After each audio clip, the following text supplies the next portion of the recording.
జిల్లా నేలకొండపల్లిలో పూర్వ విద్యార్థులు తమ దాతృత్వాన్ని చాటుకున్నారు. 2007 10వ తరగతి బ్యాచ్కు చెందిన కె నరేష్ ఇటీవల మృతి చెందాడు. స్నేహితులు పూర్వ విద్యార్థులు ఆ కుటుంబానికి అండగా నిలిచారు. మొత్తం 40,000 రూపాయలు వసూలు చేసి మృతుడు పిల్లల పేర్ల మీద ఫిక్స్డ్ డిపాజిట్ చేశారు. తమ మధ్య స్నేహితుడు లేకపోవడం చాలా బాధాకరమని, భవిష్యత్తులో కూడా నరేష్ కుటుంబానికి అండగా ఉంటామన్నారు.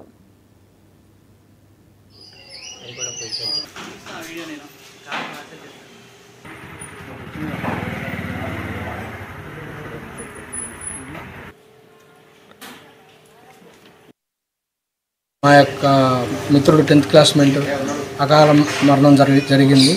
దానికి కారణంగా మేము అందరం తలా కొంచెం సహాయం చేసుకొని ఒక 40,000 పోగు చేశాము. వాటిని వాళ్ళ భార్యకి, వాళ్ళ పిల్లలకి ఫిక్స్డ్ డిపాజిట్ చేయడం జరిగింది. పోస్ట్ ఆఫీస్లో చేశాము. అదేవిధంగా ఎవరన్నా సహాయం చేసేవాళ్ళు ఉంటే వాళ్ళ యొక్క కుటుంబానికి సహాయం చేయగలరని కోరుకుంటున్నాము. వారికి చిన్న చిన్న కుమారులు ఉన్నారు. ఆ అమ్మాయి ఏం వర్క్ చేసుకోలేని పరిస్థితిలో ఉంది. పేద కుటుంబం వాళ్ళది.